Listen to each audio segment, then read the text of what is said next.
Hello நண்பர்களே, வணக்கம். இப்போ நம்ம கையில் இருக்கிறது வந்து சப்பாத்தி கல்லி பழம். இந்த சப்பாத்தி கல்லி பழத்தில் நிறையா நன்மைகள் இருக்குது. அப்போல்லாம் ஆடு மாடு ஓட்டு வரவங்க இதை தான் சாப்பிடுவாங்க. இதில் முள்ளாக வேறு வெளியில் இருக்கும். இப்போ நிறையா பெண்கள், கர்ப்பிணி பெண்கள், சாதாரண இருக்கிற பெண்களுக்கெல்லாம் ஹீமோக்ளோபின் இல்லை. ஆனால் இதெல்லாம் சாப்பிட்டா ரொம்ப உடம்புக்கு நல்லது. பாருங்கள் உள்ளே எப்படி இருக்குதுன்னு நான் கட் பண்ணி காட்டுறேன் உங்களுக்கு. இது தினைக்கும் வெறும் வயிற்றில் காலைல சாப்பிட்டிங்கன்னா நல்ல ஹீமோக்ளோபின் கொஞ்ச நாளே நல்லா ஊறிடும். பாருங்கள் நான் எவ்வளோ பறிச்சுட்டு வந்திருக்கேன். இப்போ பாருங்கள், அதெல்லாம் அங்கே பறிக்கும்போதே முள் எல்லாத்தையும் நீக்கிட்டேன். பாருங்கள், முள் எல்லாத்தையும் கல்லில் போட்டு சொரண்டிட்டேன். அந்த சொரப்பாக இருக்கிறதெல்லாம் தெரியுது பாருங்கள். எல்லாமே நீக்கிட்டேன். இப்போ நான் கட் பண்ணி காட்டுறேன் உங்களுக்கு எப்படின்னு.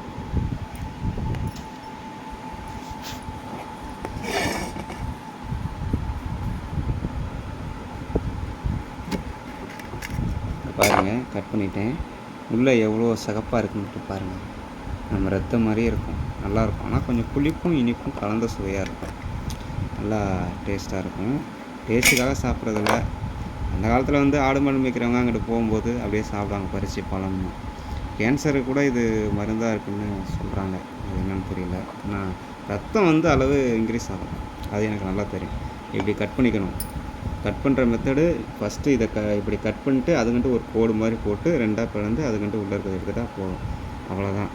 பாருங்கள் மீதி தோல் எப்படி இருக்குன்னு பாருங்கள். உள்ள பாருங்கள், இது கொஞ்சம் இருக்குதா, இது எடுத்துடணும். இதையும் லைட்டாக சில பேர் சாப்பிடுவாங்க, ஏன் நானே சாப்பிடுவேன். இதை இப்படி கொஞ்சம் எடுத்துருங்க. ஏன்னா ரொம்ப மருத்துவ பயனும் உள்ளது. இது எடுத்துகிட்டு நம்ம வச்சிடணும், சரிங்களா. இதில் முள்ளெல்லாம் இருக்கும், கரெக்டாக முள் பார்த்து எடுக்கணும். அப்படி இல்லைன்னா இந்தளவுக்கு வச்சுக்கூடாது. நம்ம சாப்பிட்ற இதிலே விழுந்துடும். நான் நல்லா க்ளீன் பண்ணனால தான் இப்போ பாருங்கள் கையில் தொட முடியுது, இல்லைன்னா தொடவும் முடியாது.